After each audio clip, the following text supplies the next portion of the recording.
ಮುಖ್ಯನಾಗಿರ್ತಕ್ಕಂಥ ಸಮಸ್ತ ಸಿದ್ಧ ಪರಂಪರೆಗೆ ಅಜ್ಜನಾಗಿರ್ತಕ್ಕಂಥ ಸಾವಿರ ಕಂಬಳಿಯ ಸರದಾರ ಅಮೋಘ ಸಿದ್ಧನ ಶಕ್ತಿ ಜಾತ್ರವನ್ನು ಅತಿ ವಿಜೃಂಭಣೆಯಿಂದ ಸಾಗ್ತಾ ಇದೆ. ಪುಣ್ಯಾತ್ಮರೇ, ಬಂಧುಗಳೇ, ಅತಿ ವಿಜೃಂಭ ದಿವ್ಯವಾಗಿರ್ತಕ್ಕಂಥ ಅರಿಕೇರಿ ಎಂಬ ಪಟ್ಟಣದಲ್ಲಿ ಅಂಶಿದ್ದನ ಅಂಗಳದಲ್ಲಿ ಮಧುಬಂಡ ಮಹಾರಾಜರ ಪುಣ್ಯ ಸಂವಿಧಾನದೊಳಗೆ ಸಾವಿರಾರು ಪಲ್ಲಕ್ಕಿಗಳು, ಸಾವಿರಾರು ಡೊಳ್ಳಗಳು, ಕೋಟಾನು ಕೋಟಿ ಭಕ್ತರು, ಸುಮಾರು ಇಲ್ಲಂದ್ರೆ ಕಮಿಟಿಯವರು ನಾವು ಗಣಿತೆ ಬರ್ತಾರೆ ನಮ್ಮ ಕಡೆ. ಈ ಸಲ ಜಾತ್ರೆಗೆ 8 ರಿಂದ 10 ಲಕ್ಷ ಜನ ಸೇರಿದೆ. ಅದು ಎಂಥ ಮುಖ್ಯ ಚಮತ್ಕಾರ ಇದೆ, ಪಾವಡಿದೆ ಅಂತೇಳಿ ಚರ್ಚೆ ಆಯಿತು. ಈ ಸಿದ್ಧ ಪರಂಪರೆ 8 ರಿಂದ 10 ಲಕ್ಷ ಜನ ಬರ್ತಾನೆ ಹೋಗ್ತಾರಂದ್ರೆ ಸುಮ್ಮನೆ ಸಾಮಾನ್ಯ ಎಲ್ಲ. ಪುಣ್ಯಾತ್ಮರೇ, ಯಾಕೆ ಬರ್ತಾರಪ್ಪ ಅಂತ ಹೇಳಿದ್ರೆ, ಒಬ್ಬ ಆಟೋ ಹೊಡೆಯವನಿಗೆ, ಒಬ್ಬ ರಿಕ್ಷಾ ಹೊಡೆಯವನಿಗೆ ಸರಿಯ ಸಮಯ ಇಲ್ಲ.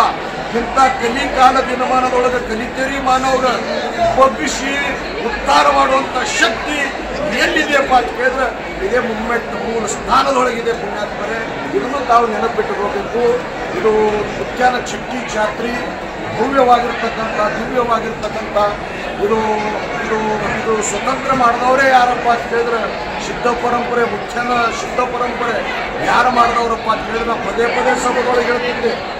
ಏನಪ್ಪ ಅಂತ ಕೇಳಿದ್ರೆ ಇದು ಸಿದ್ಧ ಪರಂಪರೆ ಸ್ವತಂತ್ರ ಮಾಡಿದವರೇ ಮಧುಬಂಡ ಮಹಾರಾಜರು.